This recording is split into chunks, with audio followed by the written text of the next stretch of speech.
Hello, അസ്സലാമു അലൈക്കും. എന്തൊക്കെയാണ് വിശേഷം? എല്ലാവർക്കും സുഖമല്ലേ? അപ്പം ഇന്ന് ഞാൻ കാണിക്കുന്നത് നല്ല അടിപൊളി ചിക്കൻ കറീൻ്റെ റെസിപ്പിയാണ് കേട്ടോ. ഈ ഒരു ചിക്കൻ കറി നിങ്ങൾ ഇതുവരെ ഉണ്ടാക്കിയില്ല എന്ന് ഞാൻ ഉറപ്പ് തരാം. അത്രയും വെറൈറ്റി ആയിട്ടുള്ള ഡിഫറെൻ്റ് ആയിട്ടുള്ള ഇൻഗ്രീഡിയൻസ് വെച്ചിട്ടുള്ള സൂപ്പർ ടേസ്റ്റി ആയിട്ടുള്ള ഒരു കറിയാണ്. അപ്പോൾ എല്ലാവരും ട്രൈ ചെയ്ത് നോക്കിക്കോ, എല്ലാവർക്കും ഇഷ്ടമാവും. അപ്പോൾ എന്നും പറയണ പോലെ തന്നെ എൻ്റെ ചാനൽ ആദ്യമായിട്ട് കാണുന്നവർ ആരെങ്കിലും ഉണ്ടെങ്കിൽ ഒന്ന് സബ്സ്ക്രൈബ് ചെയ്ത് സപ്പോർട്ട് ചെയ്യാൻ മറന്നു പോകരുത്. വീഡിയോസ് ഒക്കെ ഇഷ്ടമാകുന്നുണ്ടെങ്കിൽ ഒന്ന് ലൈക്ക് ചെയ്യാനും അതുപോലെ തന്നെ കമൻറ്റ് ചെയ്യാനും മറന്നു പോകരുത്. അപ്പോൾ അത് ആദ്യം നമ്മൾ ചിക്കൻ കറി ഉണ്ടാക്കാനാണ് പോണത്. അപ്പോൾ അത് ഞാനൊരു പാൻ വെച്ചെടുത്തിട്ടുണ്ട്. അതിലേക്ക് ഒരു ടേബിൾ സ്പൂൺ നിറച്ചെടുത്തിന്. ഇതിൻ്റെ കറക്റ്റ് അളവ് പറയുകയാണെങ്കിൽ ഒരു 2 ടേബിൾ സ്പൂൺ ഉണ്ടാവും നല്ല നെയ്യ് കേട്ടോ. കവ് ഗീ ഇല്ലേ, അതാണ്. അപ്പോൾ പശു നെയ്യ് ഇതാ ഒന്ന് മെൽറ്റ് ആയിക്കോട്ടെ. ഒന്ന് മെൽറ്റ് ആയി എന്ന് കണ്ടു കഴിഞ്ഞാൽ അതിലേക്ക് ഇട്ട് കൊടുക്കുന്ന ഈ ഒരു സാധനം എന്ന് പറയുന്നത് നമ്മൾ കടലമാവാണ് കേട്ടോ. കടലപ്പൊടി എന്ന് പറയുന്നത് അതാണ്. അതൊരു 4 ടേബിൾ സ്പൂണാണ് ഞാൻ എടുക്കുന്നത്. 1.5 കിലോ ചിക്കനാണ് ഞാൻ എടുക്കുന്നത്. അതിൻ്റെ അളവാണ് 4 ടേബിൾ സ്പൂൺ. നിങ്ങൾ 1 കിലോ ചിക്കനാണ് എടുക്കുന്നതെങ്കിൽ 3 ടേബിൾ സ്പൂൺ കടലപ്പൊടി എടുത്താൽ മതി. എന്നിട്ട് നല്ല ഏറ്റവും ചെറിയ തീയിലാക്കി വെക്കണം കേട്ടോ. ഇത് ചെയ്യുന്ന സമയത്ത് മാക്സിമം സിമ്മിലാക്കി വെച്ചിട്ടാണ് ഇതിങ്ങനെ ഒന്ന് വറുത്തെടുക്കേണ്ടത്. അപ്പോൾ ഈ ഒരു പൊടി ഇട്ട് കഴിഞ്ഞാൽ ആദ്യം തന്നെ ആ ഒരു പൊടി വല്ലാണ്ട് ഇങ്ങനെ ഡ്രൈ ആകണ പോലെ തോന്നും. പക്ഷെ കുറച്ച് സമയം ഒരു 1-2 മിനിറ്റ് നേരം ഇതൊന്ന് ഇങ്ങനെ ഇളക്കി എടുക്കണം കേട്ടോ. അപ്പോൾ ആ സമയത്താണ് മാവ് നന്നായിട്ട് വെന്ത് ഇങ്ങനെ പതഞ്ഞ് വരും.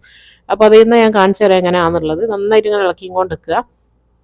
അപ്പോൾ ഇത് കണ്ട ആ ഒരു നെയ്യൊക്കെ നന്നായിട്ട് ആ ഒരു പൊടി കുടിച്ച് ഇനി ഇത് പതഞ്ഞ് വരും. അപ്പോൾ അത് കണ്ട ഈ ഒരു രീതിയിലായി വരും. പതഞ്ഞ് വരിക എന്ന് പറഞ്ഞാൽ നല്ല ഭയങ്കരമായിട്ട് വെയിറ്റ് ഇല്ലാത്ത പോലെ ആയിട്ട് വരും. ഭയങ്കര സോഫ്റ്റ് ആയിട്ട് വരും. ഇങ്ങനെ ഇളക്കുന്ന സമയത്ത് നിങ്ങൾക്ക് മനസ്സിലാവും. ഇത് ഒരു 2 മിനിറ്റ് നേരം ഇതിങ്ങനെ ഈ ഒരു രീതിയിൽ ഇങ്ങനെ ആക്കി എടുക്കണം കേട്ടോ. ഞാനിപ്പം വീഡിയോ ആയതുകൊണ്ട് പെട്ടെന്ന് കാണിക്കുന്നതേ ഉള്ളൂ. അപ്പോൾ അത് നന്നായിട്ട് ഇതൊന്ന് വേവിച്ചെടുത്തിട്ടുണ്ട്. ഇങ്ങനെ ആയിക്കഴിഞ്ഞാൽ നമ്മൾ ഇനി ഇതിലേക്ക് ഈ ഒരു കറിക്ക് വേണ്ടിയ മുളക് പൊടി നമ്മൾ ഇപ്പോഴാണ് ചേർത്ത് കൊടുക്കുന്നത് കേട്ടോ. 1.5 ടേബിൾ സ്പൂണാണ് 1.5 കിലോ ചിക്കനിലേക്ക് ഞാൻ എടുക്കുന്നത്. ഇത് എരിവില്ലാത്ത മുളക് പൊടിയാണ്. എരിവ് വേണമെന്നുണ്ടെങ്കിൽ നിങ്ങൾ സാധാ മുളക് പൊടി എടുത്താൽ മതി. എന്നിട്ട് ആ ഒരു പൊടിയും കൂടെ കൂട്ടിയിട്ട് ആ ഒരു പൊടിയും ഇതിൻ്റെ കൂടെ മിക്സ് ആക്കിയിട്ട് നന്നായിട്ടൊന്ന് വറുത്തെടുക്കുക. അപ്പോൾ നല്ലൊരു മുളകിൻ്റെ ഒരു മണം വരും. ഒരു പച്ച കുത്തുന്ന മണമില്ലേ, ആ ഒരു മണങ്ങ് മാറി കിട്ടുകയും ചെയ്യും. ആ ഒരു മുളക് പൊടി നന്നായിട്ടൊന്ന് വെന്ത് വരണം കേട്ടോ. അപ്പോൾ അത് നന്നായിട്ടൊന്ന് മിക്സ് ചെയ്ത് കൊടുക്കുക. ആ ഒരു പൊടിയും നന്നായിട്ടൊന്ന് വേവട്ടെ. ഒരു 10 സെക്കൻഡിൽ ഒരു 15 സെക്കൻഡൊക്കെ മതിയാവും. എന്നിട്ട് അത് തീ ഓഫ് ചെയ്യുക. ഇതിന് തണുക്കാൻ വേണ്ടി മാറ്റി വെക്കുക കേട്ടോ. നന്നായിട്ടൊന്ന് ചൂടാറണം. അതിന് ശേഷമാണ് നമ്മൾ നെയ്യിലേക്ക് അടുത്ത ഇൻഗ്രീഡിയൻസ് ചേർത്ത് കൊടുക്കേണ്ടത്. അപ്പോൾ ഞാനിതിവിടെ മാറ്റി വെക്കുന്നുണ്ട്. ഇനിയിപ്പോൾ അടുത്തത് കുറച്ച് അരക്കാനുള്ളതാണ്. അപ്പോൾ ഒരു അത്യാവശ്യം വലിയ 2 തക്കാളി എടുത്തിട്ടുണ്ട്. ഈ ഒരു സൈസിലാണ് എടുത്തത്. കാണാൻ വേണ്ടി എടുത്തതാണ്. പിന്നെ എരിവില്ലാത്ത ഏതെങ്കിലും ടൈപ്പ് മുളക് എടുക്കണം. അത് കാശ്മീരിയാണ് എടുക്കുന്നതെങ്കിൽ നിങ്ങൾ അത് എടുത്താൽ മതി. എന്നിട്ട് അതിൻ്റെ ഉള്ളത്തെ കുരു കളഞ്ഞെടുത്താൽ മതി. ഞാനിവിടെ എടുത്തത് പെരി മുളകാണ് കേട്ടോ. കളറിന് വേണ്ടി മാത്രമാണിത്. എരിവ് തീരെ വേണ്ട. ഇനി അത് രണ്ടും കൂടെ നന്നായിട്ട് മിക്സിയിൽ നല്ല ഫൈൻ പേസ്റ്റായിട്ട് അരച്ചെടുത്തതാണ്. വെള്ളം ചേർക്കണ്ട. ആ ഒരു തക്കാളിൻ്റെ വെള്ളം മാത്രം മതി. ഇനി ഇതവിടെ മാറ്റി വെക്കുക. ഇനിയിപ്പോൾ നമുക്ക് വലിയൊരു പാത്രം എടുക്കുക. അതിലേക്ക് നമ്മൾ ചിക്കൻ തേച്ച് വെക്കാനുള്ളതാണ്. അപ്പോൾ ചിക്കൻ തേക്കുന്നത് എന്തിനാന്ന് വെച്ചാൽ ഈ ഒരു മസാലയിലാണ് നമ്മൾ തേക്കുന്നത് കേട്ടോ. ആദ്യം നമ്മൾ ഉണ്ടാക്കി വെച്ച ആ ഒരു കടലമാവും മുളക് പൊടിൻ്റെ മിക്സാണ് അത് വേവിച്ച് വെച്ചിട്ടുള്ള. അത് ഇതിലേക്ക് ഇട്ട് കൊടുക്കുക. ഇനി അതിൻ്റെ കൂടെ ചേർക്കേണ്ടത് പുളിയില്ലാത്ത തൈരാണ് കേട്ടോ. യോഗട്ട്, പുളി കുറവുള്ള തൈര് ഒരു 1/2 കപ്പാണ് ഞാൻ എടുത്തത്. അതിലേക്ക് 1 ടേബിൾ സ്പൂൺ ഇഞ്ചി വെളുത്തുള്ളി പേസ്റ്റും കൂടെ ചേർത്ത് കൊടുക്കണം. പിന്നെ വേണ്ട ഒരു 1/4 ടീസ്പൂൺ മഞ്ഞൾപ്പൊടിയാണ് കേട്ടോ. 1/4 ടീസ്പൂൺ മതി. പിന്നെ വേണ്ടത് മല്ലിപ്പൊടിയാണ്. 1 ടേബിൾ സ്പൂൺ നിറച്ച് മല്ലിപ്പൊടി എടുത്തിട്ടുണ്ട്. ഇനിയിപ്പോൾ വേണ്ടത് ആവശ്യത്തിന് ഉപ്പാണ്. ഒരു 2 ടീസ്പൂണോളം ഉപ്പ് ചേർത്ത് കൊടുക്കുന്നുണ്ട്. ഇനി ഇതെല്ലാം കൂടെ ഒരു വിസ്കോ എന്തെങ്കിലും വെച്ചിട്ട് നന്നായിട്ട് ഇതിനൊന്ന് ബ്ലെൻഡ് ചെയ്ത് എടുക്കണം കേട്ടോ. നന്നായിട്ടൊന്ന് ഇങ്ങനെ കറക്കിയെടുക്കുക. നല്ല തീരെ കട്ടയൊന്നും ഇല്ലാത്ത രീതിയിൽ നന്നായിട്ട് എടുക്കണം. ഇങ്ങനെ ചെയ്യാൻ നിങ്ങൾക്ക് വിസ്ക് ഇല്ല എന്നുണ്ടെങ്കിൽ മിക്സിയിലിട്ടൊന്ന് അരച്ചാലും മതി. ഇനിയിപ്പോൾ ഇതിലേക്ക് 1.5 കിലോ ചിക്കൻ ഞാൻ ചെറിയ പീസാക്കി മുറിച്ചതാണ്. നന്നായിട്ട് കഴുകി വെച്ചതാണ്. അതിലേക്ക് ഇട്ട് കൊടുക്കുക. ഇനി ഇത് നന്നായിട്ട് മസാലയൊക്കെ നന്നായിട്ട് തേച്ച് പിടിപ്പിച്ചിട്ട് ഇത് റെസ്റ്റ് ചെയ്യാൻ വേണ്ടി വെക്കുകയാണ് ചെയ്യേണ്ടത് കേട്ടോ. അപ്പോൾ നന്നായിട്ട് മസാലയൊക്കെ നന്നായിട്ട് പിടിപ്പിച്ച് കൊടുക്കുക. ഇതിൽ വേറെ എക്സ്ട്രാ വെള്ളമൊന്നും ചേർക്കരുത്. ആ ഒരു തൈരിൻ്റെ അത് മാത്രം മതി കേട്ടോ. അപ്പോൾ അത് നന്നായിട്ട് മസാലയൊക്കെ തേച്ച് പിടിപ്പിച്ചിട്ടുണ്ട്. ഇതിന് 1 മണിക്കൂർ നേരത്തേക്ക് നമുക്കിതൊന്ന് മാറ്റി വെക്കാം. ഫ്രിഡ്ജിൽ തലേന്നൊക്കെ ഉണ്ടാക്കി വെച്ചാൽ അത്രയും നല്ലത് തന്നെയാണ് കേട്ടോ. മിനിമമാണ് ഞാൻ പറഞ്ഞത്. 1 മണിക്കൂർ എന്തായാലും ഇതൊന്ന് മാറ്റി വെക്കണം. ഇനിയിപ്പോൾ അടുത്ത് ശരിയാക്കി വെച്ചെന്താണെന്ന് വെച്ചാൽ ഒരു 15 അണ്ടിപ്പരിപ്പ് എടുത്തിട്ട് ഞാനിത് കുറഞ്ഞ വെള്ളത്തിലൊന്ന് പേസ്റ്റാക്കി അരച്ച് വെച്ചിട്ടുണ്ട്. ഒരു 15 അണ്ടിപ്പരിപ്പാണ് എടുത്തത്. അതും അവിടെ മാറ്റി വെക്കുക. ഇനിയിപ്പോൾ നമ്മൾ കറി വെക്കാനുള്ള ഒരു ചെമ്പ് വെച്ച് കൊടുക്കുക. അതിലേക്ക് ഒരു 4 ടേബിൾ സ്പൂൺ ഓയിലാണ് ഞാൻ ചേർത്ത് കൊടുക്കുന്നത്. ഞാനിവിടെ സൺഫ്ലവർ ഓയിലാണ് എടുത്തത്. ഇനി അതിലേക്ക് ഒരു 2 വലിയ സൈസുള്ള ഉള്ളി ചെറുതാക്കി അരിഞ്ഞ് വെച്ചതാണ്. ചോപ്പ് ചെയ്ത് വെച്ചതാണ് കേട്ടോ. അത് അല്ലാണ്ട് അങ്ങ് അരഞ്ഞ പോലെ നിങ്ങൾ ചോപ്പറിലാക്കി എടുക്കരുത്. കൈകൊണ്ട് തന്നെ അരിഞ്ഞെടുക്കുക. അന്നേരമാണ് നല്ല ഇതിൽ കിട്ടുക. അപ്പോൾ അത് ആ ഒരു ഉള്ളിയിലേക്ക് ഇട്ട് കൊടുക്കുക. 2 ഉള്ളി മതി കേട്ടോ. അത്യാവശ്യം വലിയ 2 ഉള്ളി എടുത്താൽ മതി. എന്നിട്ട് ഇതിനെ നന്നായിട്ടൊന്ന് വഴറ്റിയെടുക്കണം. ഒരു ബ്രൗൺ കളർ ആകുന്ന വരെ വഴറ്റിയെടുക്കുക. ഇപ്പോൾ അത് നന്നായിട്ട് വാടി വന്നിട്ട് കണ്ടാൽ മനസ്സിലാവും. അത്യാവശ്യം ഒരു ബ്രൗൺ കളറിലേക്ക് മാറിയിട്ടുണ്ട്. ഈ ഒരു രീതിയിലാകുന്ന വരെ വഴറ്റിയതിന് ശേഷം നമ്മൾ അരച്ച് വെച്ചിട്ടുള്ള ആ ഒരു തക്കാളിയും മുളകിൻ്റെയും പേസ്റ്റ് ഇല്ല, അതാണ് ഇട്ട് കൊടുക്കേണ്ടത് കേട്ടോ. ഞാനൊന്നും കൂടെ പറയുകയാണ്, ഞാനെടുത്ത മുളക് എന്ന് പറയുന്ന പെരിയാണ്. നിങ്ങൾ കാശ്മീരിയാണ് എടുക്കുന്നതെങ്കിൽ അതിൻ്റെ ഉള്ളത്തെ കുരു കളഞ്ഞതിന് ശേഷം അരച്ചെടുത്താൽ മതി. കുറച്ച് ചൂടുവെള്ളത്തിലൊക്കെ പുതിർത്തിയിട്ട് അരക്കുകയാണെങ്കിൽ ഇതേപോലെ അരഞ്ഞു കിട്ടും. തീരെ എരിവിൻ്റെ ആവശ്യമില്ല. എരിവ് നമ്മൾ ഓൾറെഡി മുളക് പൊടി ചേർത്തിട്ടുണ്ട്. ഇനിയിപ്പോൾ അത് നന്നായിട്ടൊന്ന് വഴറ്റി ഇതിൻ്റെ വെള്ളം വറ്റിച്ച് ഒന്ന് എണ്ണയൊക്കെ തെളിയുന്ന പാകം വരെ വേവിച്ചെടുക്കണം. കാരണം എന്താണെന്ന് വെച്ചാൽ തക്കാളിയും ഈ ഒരു മുളകും നമ്മൾ പച്ചക്കാണ് അരച്ചെടുത്തത്. അപ്പോൾ അതൊന്ന് വെന്ത് വരണം കേട്ടോ. ഇപ്പോൾ എണ്ണയൊക്കെ തെളിഞ്ഞ് നല്ല പാകത്തിന് ഇത് വെന്ത് വറ്റി വന്നിട്ടുണ്ട്. ഇപ്പം നന്നായിട്ട് അതിൻ്റെ പച്ചമണമൊക്കെ മാറി നല്ലോണം വെന്താണ്.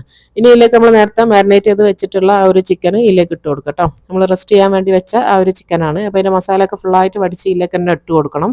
അതിന് ശേഷം അത് അണ്ടിപ്പരിപ്പ് അരച്ച് വെച്ചതില്ല അതും കൂടെ ഇതിലേക്ക് ഇട്ട് കൊടുക്കുക. അപ്പോൾ അത് അണ്ടിപ്പരിപ്പും ചേർത്ത് കൊടുത്തിട്ടുണ്ട്. ഇനി ഇതെല്ലാം കൂടെ നന്നായിട്ടൊന്ന് മിക്സ് ചെയ്തെടുക്കണം കേട്ടോ. അതിപ്പോൾ 3 കളറാണ് ഇപ്പം കാണുന്നത് നമ്മളല്ലേ. വൈറ്റ് ഉണ്ട്, ഓറഞ്ച് ഉണ്ട്, റെഡും ഉണ്ട്. അപ്പോൾ ഇതെല്ലാം കൂടെ നന്നായിട്ടൊന്ന് മിക്സ് ചെയ്തെടുക്കുക. അപ്പോൾ ഈ ഒരു കടലമാവിയിൽ നമ്മൾ വേവിച്ചിട്ടതുകൊണ്ട് തന്നെ ഭയങ്കര തിക്കായിരിക്കും കറി. അതുപോലെ തന്നെ ഒരു സ്പെഷ്യൽ ഫ്ലേവർ ആണ് കേട്ടോ. സാധാരണ ഒരു കറിൻ്റെ ടേസ്റ്റേ അല്ല, വേറെ തന്നെ ഒരു ഫ്ലേവറാണ് വരിക. അതുപോലെ തന്നെ ഭയങ്കര ക്രീമി സിൽക്കി ആയിട്ടുള്ള ഒരു ഗ്രേവി ഇതിൻ്റെ കൂടെ ഉണ്ടാവും. ഭയങ്കര ടേസ്റ്റിയാണ് ഈ ഒരു ഗ്രേവിക്ക്. ഇനിയിപ്പോൾ ആവശ്യത്തിന് വെള്ളം ഒഴിച്ചു കൊടുക്കുക. ഞാൻ ആ ഒരു ജാറിലേക്ക് തന്നെ ഒരു 1.5 കപ്പ് വെള്ളം ഞാൻ ഇതിലേക്ക് ഒഴിച്ചു കൊടുക്കുന്നുണ്ട് കേട്ടോ. നമ്മൾ എത്ര വെള്ളം ഒഴിച്ചാലും നല്ല കട്ടിക്ക് തന്നെയാണ് ഉണ്ടാവുക, ആ ഒരു പൊടിയിലുള്ളതുകൊണ്ട്. എന്നിട്ട് ഇത് നന്നായിട്ടൊന്ന് മിക്സ് ചെയ്തെടുക്കുക. അപ്പോൾ അത് നന്നായിട്ടൊന്ന് മിക്സ് ചെയ്ത് കൊടുത്തിട്ടുണ്ട്. ഇനിയിപ്പോൾ ഇതിലേക്ക് 2 പൊടിയും കൂടെ ചേർക്കണം. ഒന്ന് നമ്മൾ നല്ല ജീരകത്തിൻ്റെ പൊടി, ക്യുമിൻ പൗഡറാണിത്, 1 ടീസ്പൂണാണ് ചേർത്ത് കൊടുക്കുന്നത്. പിന്നെ വേണ്ട ഗരം മസാലൻ്റെ പൊടിയാണ് കേട്ടോ, അതും 1 ടീസ്പൂൺ ചേർത്ത് കൊടുക്കുക. പിന്നെ കയ്യിലുള്ളത് ചെറിയ ടീസ്പൂൺ ആയതുകൊണ്ടാണ് 2 പ്രാവശ്യം ഇട്ട് കൊടുക്കുന്നത്. ഇനിയിപ്പോൾ വേണ്ടത് കസൂരി മെത്തിയാണ്, ഒന്ന് ചൂടാക്കി കൈ കൊണ്ടൊന്ന് ക്രഷ് ചെയ്തെടുത്തതാണ്, അതും 1 ടീസ്പൂണാണ് ചേർത്ത് കൊടുത്തത്. ഇനി ഇതെല്ലാം കൂടെ നന്നായിട്ടൊന്ന് മിക്സ് ചെയ്ത് കൊടുക്കുക. ഈ ഒരു പൊടികൾ ലാസ്റ്റ് ചേർത്ത് കൊടുത്താൽ മതി. ഇപ്പം ചേർത്ത 3 പൊടിയും ലാസ്റ്റ് ചേർത്ത് കൊടുത്താൽ മതി. എന്നിട്ട് നന്നായിട്ട് മിക്സ് ചെയ്ത് കൊടുക്കുക. നിങ്ങൾക്ക് വെള്ളം വേണമെങ്കിൽ കുറച്ചും കൂടെ ചേർത്ത് കൊടുക്കുക കേട്ടോ. ഇതന്നെ അത്യാവശ്യം ഗ്രേവി ഉണ്ടാവും. ഈ ഒരു ചിക്കൻ ഇറങ്ങി വരും കുറച്ചും കൂടി വെള്ളം. ഇനിയിപ്പോൾ ഈ ഒരു ഗ്രേവിക്ക് വേണ്ടിയ ഉപ്പ് നമ്മളിപ്പം ചേർത്ത് കൊടുക്കുകയാണ്. നമ്മൾ ടേസ്റ്റ് ചെയ്ത് നോക്കിയിട്ട് ചേർത്താൽ മതി. ഞാനൊരു 1.5 ടീസ്പൂണും കൂടി ഉപ്പ് ചേർത്ത് കൊടുത്തിട്ടുണ്ട്. എന്നിട്ട് മിക്സ് ചെയ്തതിന് ശേഷം ചെറിയ സിമ്മിലിട്ടിട്ട് ഇത് അടച്ച് വെച്ചിട്ട് ഒരു 15 മിനിറ്റ് എങ്കിലും ഇതൊന്ന് വേവിച്ചെടുക്കുക കേട്ടോ. ഒരു 15 മിനിറ്റ് ഇതൊന്ന് വേവട്ടെ. ഇടയ്ക്കൊന്ന് ഇളക്കി കൊടുക്കണം, എപ്പോഴാണ് കറക്റ്റായിട്ട് വരിക. ഇപ്പോൾ അതായത് 15 മിനിറ്റ് കഴിഞ്ഞപ്പോൾ ഞാൻ തീയൊക്കെ ഓഫ് ചെയ്ത് വെച്ചിട്ടുണ്ട്. നമ്മളെ കറി നല്ല പാകത്തിലായിന്, ചിക്കനൊക്കെ നന്നായിട്ട് വെന്താണ്. ഇതിൻ്റെ ഒരു ഗ്രേവിൻ്റെ തിക്നെസ് ഞാൻ കാണിച്ചാൽ അടിപൊളിയാണ്. നല്ല പാകത്തിൽ തിളങ്ങുന്ന ഒരു കറി തന്നെയാണ് കേട്ടത്. ഇനിയിപ്പോൾ ഇതിലേക്ക് ഇത് ലാസ്റ്റ് നമ്മളൊരു ഗാർണിഷിങ്ങിന് വേണ്ടിയിട്ട് 2-3 പച്ചമുളകും കുറച്ച് മല്ലിച്ചപ്പും, ഗാർണിഷിങ് മാത്രമല്ല അതിൻ്റെ ഒരു ഫ്ലേവറും കൂടി വരും. അപ്പോൾ അത് അതും കൂടെ ഇട്ടിട്ട് ഒന്ന് ഇറക്കി വെക്കുകയാണ് കേട്ടോ നമ്മൾ. അപ്പോൾ അത് ഞാൻ മൂടി വെച്ചിട്ട് നമുക്കത് ഇറക്കി വെക്കാം. ഇനിയിപ്പോൾ ഇതിൻ്റെ കൂടെ ഞാൻ ഇന്ന് കഴിക്കാൻ വേണ്ടി ഉണ്ടാക്കുന്നത് വെള്ളപ്പാണ് കേട്ടോ. സാധാരണ നമ്മളെ നാടൻ വെള്ളപ്പാണ്. ഒരുപാട് വെള്ളപ്പത്തിൻ്റെ റെസിപ്പി കാണിച്ചുകൊണ്ട് ഞാൻ ഇത് ഉൾപ്പെടുത്തിയില്ല എന്നേ ഉള്ളൂ. ഇതിൻ്റെ റെസിപ്പി ഞാൻ പറഞ്ഞുതരാം. 2 കപ്പ് പച്ചരി ഒരു 4-5 മണിക്കൂർ വെള്ളത്തിൽ പുതിർത്തിയതിന് ശേഷം 1/2 കപ്പ് ചോറും 1 കപ്പ് തേങ്ങയാണ് കേട്ടോ. 2 ടേബിൾ സ്പൂൺ പഞ്ചസാരയും ആവശ്യത്തിന് ഉപ്പും, ഇതെല്ലാം കൂടെ ഒന്നിച്ച് അരച്ചെടുത്തിട്ട് ഒരു 10-12 മണിക്കൂറെങ്കിലും ഞാൻ വെച്ചിട്ടുണ്ട്. അപ്പോൾ ഇവിടെ കുറച്ച് അത് വലിയ ചൂടില്ലാത്തതുകൊണ്ട് ഒരു 12 മണിക്കൂറോളം ഞാൻ വെച്ചിട്ടുണ്ട്. വേറെ ഇൻസ്റ്റൻറ്റ് ഈസ്റ്റോ അല്ലെങ്കിൽ അപ്പക്കാരോ ഒന്നും തന്നെ ചേർത്തിട്ടില്ല. ഇതിങ്ങനെ തന്നെ വെച്ചിട്ട് ഒന്ന് പുളിപ്പിച്ചെടുത്തതാണ് ഇട്ടത്. ഇനിയിപ്പോൾ നമ്മൾ അപ്പച്ചട്ടി വെച്ചെടുത്തിട്ടുണ്ട്. അപ്പച്ചട്ടി എൻ്റെത് നോൺ സ്റ്റിക്ക് ആണ്. ഇരുമ്പിൻ്റെ ഉണ്ടെങ്കിൽ അത് വെച്ചെടുത്താലും മതി. എന്നിട്ട് സാധാരണ ചെയ്യണ പോലെ തന്നെ ഒന്ന് വെള്ളപ്പം ചുറ്റിച്ചെടുക്കുക, അത്രേ ഉള്ളൂ. സിമ്പിളാണ്. ഞാൻ ഒരുപാട് തരത്തിലുള്ള വെള്ളപ്പത്തിൻ്റെ റെസിപ്പി കാണിച്ചിട്ടുണ്ട് കേട്ടോ. ഇൻസ്റ്റൻ്റ് ആയിട്ട് ഉണ്ടാക്കുന്നതും അല്ലാണ്ട് നമ്മൾ തേങ്ങ ചേർക്കാണ്ട് ഉണ്ടാക്കുന്നതും, ചോറ് വെച്ചിട്ടുണ്ടാക്കണം, അരിപ്പൊടി വെച്ചിട്ടുണ്ടാക്കുന്നതും, തേങ്ങാപ്പീര വെച്ചിട്ടുണ്ടാക്കുന്നതും ഞാൻ കാണിച്ചിട്ടുണ്ട് കേട്ടോ. അതും പെട്ടെന്ന് ഉണ്ടാക്കാൻ പറ്റുന്നതാണ്. ഒരു മണിക്കൂറല്ല 2 മണിക്കൂർ കൊണ്ടൊക്കെ ഉണ്ടാക്കുന്നതുണ്ട്. നമ്മൾ തേങ്ങാപ്പീരല്ലേ, നമ്മളെ ഡെസിക്കേറ്റഡ് കോക്കനട്ട് അത് വെച്ചിട്ടുണ്ടാക്കുന്ന ഒരുപാട് റെസിപ്പി ഞാൻ അതിൽ കാണിച്ചിട്ടുണ്ട് കേട്ടോ. അതന്നെ ആ സെയിം സാധനം 2-3 പ്രാവശ്യം ആക്കിയിട്ട് ഞാൻ വീഡിയോ ചെയ്തിട്ടുണ്ട്. ഇത് പിന്നെ ഇന്നലെ തന്നെ ഞാൻ അരച്ച് വെച്ചതാണ്. ഇത് നമ്മൾ സാധാ നോർമൽ പണ്ടത്തെ രീതിയിലുള്ള ആ ഒരു ട്രഡീഷണൽ രീതിയിൽ ചെയ്തതാണ്. അപ്പോൾ അത് വെള്ളപ്പവും ഞാൻ അതിൻ്റെ കൂടെ എല്ലാം റെഡിയാക്കി വെച്ചിട്ടുണ്ട്. അപ്പോൾ ഇതാണ് ഇന്നത്തെ നമ്മളെ ഡിന്നറിൻ്റെ റെസിപ്പി കേട്ടോ. അപ്പോൾ ആ ഒരു കറി ഇതാ ഞാൻ വിളമ്പുന്ന പാത്രത്തിലേക്ക് മാറ്റി കൊടുത്തിട്ടുണ്ട്. നല്ല അടിപൊളിയായിട്ടുള്ള കിഡിലൻ ടേസ്റ്റിലുള്ള ഒരു ചിക്കൻ കറി തന്നെയാണ് ഇത്. എന്നും ഒരേ ടേസ്റ്റിൽ തിന്നുമ്പോൾ മടുക്കൂല. അപ്പോൾ വെറൈറ്റി ടേസ്റ്റ് ആയിരിക്കണം, എന്നാൽ നാവിന് രുചിയുള്ളതാവുകയും വേണമല്ലോ. അപ്പോൾ അടിപൊളിയാണ്. അപ്പോൾ എല്ലാവരും ട്രൈ ചെയ്ത് നോക്കിക്കോ. എന്തിൻ്റെ കൂടെ ഇത് കഴിക്കാനും പറ്റും കേട്ടോ. പൊറോട്ടക്കാണെങ്കിലും ചപ്പാത്തിക്കാണെങ്കിലും പത്തിരിക്കാണെങ്കിലും എല്ലാം നല്ല കോമ്പിനേഷൻ തന്നെയാണ്. നല്ല ടേസ്റ്റും നല്ല ഫ്ലേവറാണിത്. അപ്പോൾ എന്തിൻ്റെ കൂടെയും മാച്ചായിട്ട് പോവുകയും ചെയ്യും. അപ്പോൾ എല്ലാവരും ട്രൈ ചെയ്തിട്ട് നിങ്ങളെ ഫീഡ്ബാക്ക് അറിയിക്കാനൊന്നും മറന്നു പോകരുത്. അതുപോലെ തന്നെ ലൈക്ക് ചെയ്യാൻ തീരെ മറക്കരുത് കേട്ടോ.